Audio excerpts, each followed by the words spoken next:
Hey, I'm Patrick Nyland. Today I'm talking about how to balance writing with social media. When I first started my writing Instagram, my goal was to become an author, not a content creator. Now don't get me wrong, I love being a content creator. But for many writers these days, social media might feel like a chore that you have to do in order to sell books. So in this video, I'm going to give you some tips to balance it all. Now first of all, if you have too much on your plate and you're too overwhelmed, focus on writing. Remember, you can't sell a book if you don't write it. And also, I want to emphasize that even though social media can help you sell more books, it's not going to automatically guarantee you sell more books. Followers do not directly translate to sales. For example, I really struggled to get my Instagram followers to subscribe to my YouTube channel, and that's free. So if it's hard to get followers to do stuff for free, it's going to be really challenging to get them to spend money. So remember, at the end of the day, while I think it's great for an author to have a social media platform, it's not imperative that you spend all your time working on it. But if you do want to work on it and you're struggling to balance your time between writing and social media, here's some tips to help. My first and biggest tip is actually to check out how much time you're actually spending on social media. A lot of phones have screen time features that will actually tell you how much time you're spending on each app.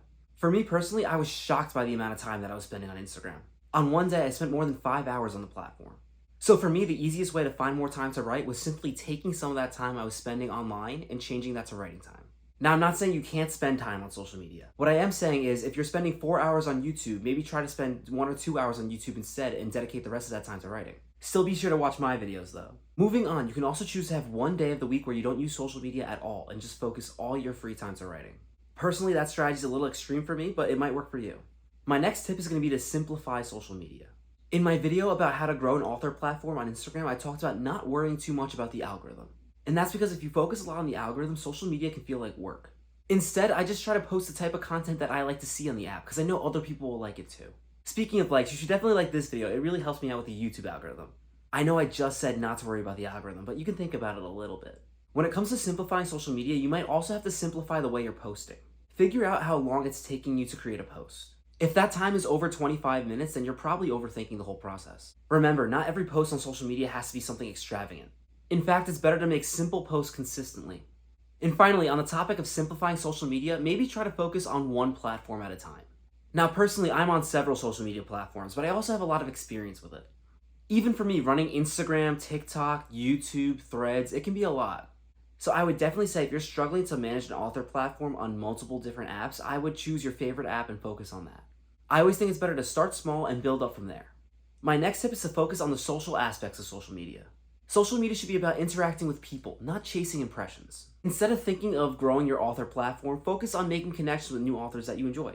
My next tip is one that really helps me, and it's to start writing before I pick up my phone in the morning. That way, by the time I make my first post on social media, I've already written a couple words for the day. And honestly, when I start my day with a little writing, it makes everything else a little less stressful. And finally, I want you to remember it's okay to take a break if you need it. And that goes for both writing and social media. There was a time when I was younger where I took a break from social media to clear my head. It was only a week, but for me that was pretty substantial. And guess what? When I logged back on, my followers were still there. Now, I am going to be honest with you. If you take an extended break, there is a chance that you'll lose some reach on your social media accounts. But again, it's better to take that time off than quit on your dream entirely. If you're really struggling to balance writing and social media, feel free to reach out to me in the comments. I might be able to give you more personalized tips for your exact situation. If you're going to take anything from this video, it should be to prioritize your writing. Because once again, you can't sell a book you never wrote. That's all I have for today. Good luck with your writing platform and your work in progress.